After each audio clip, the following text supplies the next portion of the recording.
Hola, muy buenas, bienvenido a tu casa, bienvenido a tu electroweb.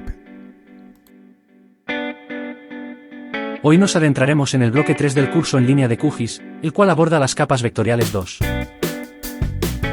Nos concentraremos en el tema 3, dedicado a los geoprocesos vectoriales en QGIS, y específicamente en el subtema 3.4 sobre geoprocesos SQL. 3.4 Geoprocesos SQL. Antes el almacenamiento y manejo de la información se realizaba mediante el uso de archivos, formatos tipo texto o archivos con estructuras internas e.dbf, que permitían el manejo de esta información. Tenían limitaciones como la cantidad de datos que era posible almacenar, rendimiento de lectura de estos archivos, bloqueo de los archivos con el acceso por usuario, imposibilidad de gestionar el versionado de manera sencilla.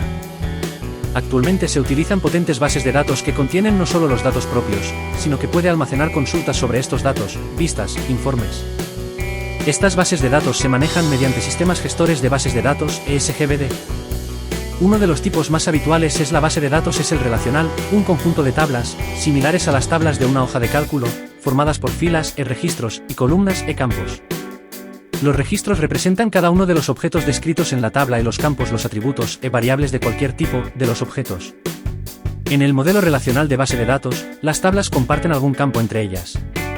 Estos campos compartidos van a servir para establecer relaciones entre las tablas que permitan consultas complejas.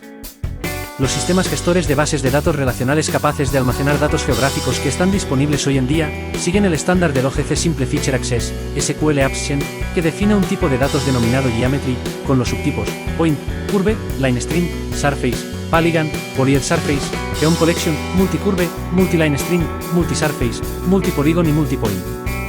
Aparte de las implementaciones comerciales, están disponibles dos implementaciones libres y ampliamente utilizadas, PostGIS y Spatialite. PostGIS es una extensión espacial para PostgreSQL, uno de los más usados y potentes gestores de bases de datos relacionales de código abierto que están disponibles en este momento. Como la mayoría de estos programas, PostgreSQL utiliza una estructura cliente-servidor.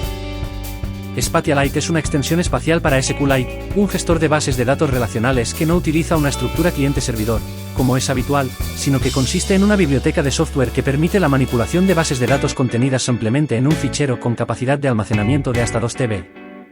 Se suele apuntar como inconveniente de SQLite algunas limitaciones en entornos multiusuario. En QGIS podemos crear rápidamente base de datos Spatialite y una capa dentro de ella desde el menú capa, nueva capa Spatialite. También es posible crear o conectar una base de datos desde el panel de explorador, pulsando el botón derecho del ratón sobre Spatialite. Añadir una capa a una base de datos ya existente desde capa a añadir capa Spatialite. Gestionar la base de datos desde el administrador de bases de datos del menú base de datos. Desde aquí podremos realizar algunas tareas administrativas como crear, borrar o renombrar capas o importar, exportar archivos. El lenguaje estructurado de consultas, SQL, es un lenguaje de base de datos normalizado, utilizado por la gran mayoría de los SGBD que manejan bases de datos relacionales u objetos relacionales.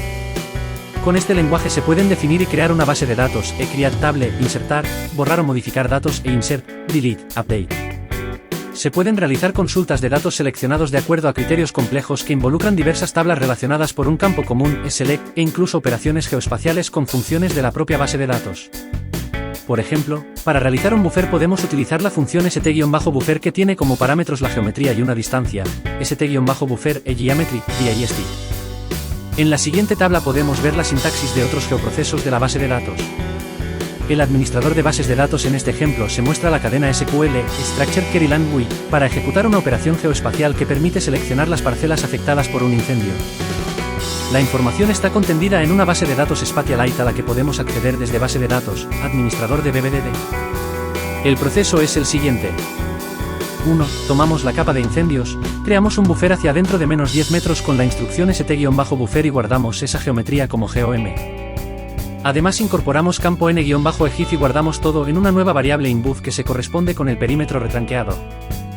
2. Utilizamos el perímetro retranqueado para seleccionar las parcelas que intersecan con él mediante la instrucción st-intersects. 3. Una vez ejecutada la instrucción SQL, EF5, obtenemos el listado de parcelas afectadas. 4. Finalmente indicamos que cargue el resultado como una capa. Capas virtuales. Además de trabajar directamente contra una base de datos, también es posible crear capas virtuales ejecutando consultas SQL, incluso creando tablas dinámicas que se actualizan automáticamente al tiempo que se modifica la tabla a la que están vinculadas. Para ello pulsaremos el botón de añadir, editar capa virtual, añadimos o importamos las capas empotradas que vamos a utilizar en la consulta. Estas capas pueden ser cualesquiera de las que tengamos en el panel de capas de QGIS, no solo procedentes de bases de datos espaciales. La consulta SQL para generar la capa virtual es similar a la que habíamos utilizado en el ejemplo anterior en una base de datos Spatialite excepto el campo Geometry. Ese campo no existe realmente en la entidad, pero el sistema lo asigna de forma interna para poder operar. Si hubiésemos trabajado en coordenadas geográficas, el campo se denominaría Geography. Hay que tener cuidado cuando se trabaja con entidades geográficas, puesto que sus unidades son grados. Si en el valor de la consulta hubiéramos introducido -10 y el sistema de coordenadas de la capa hubiera sido geográfico, el buffer resultante habría sido de -10 grados. No tendría sentido.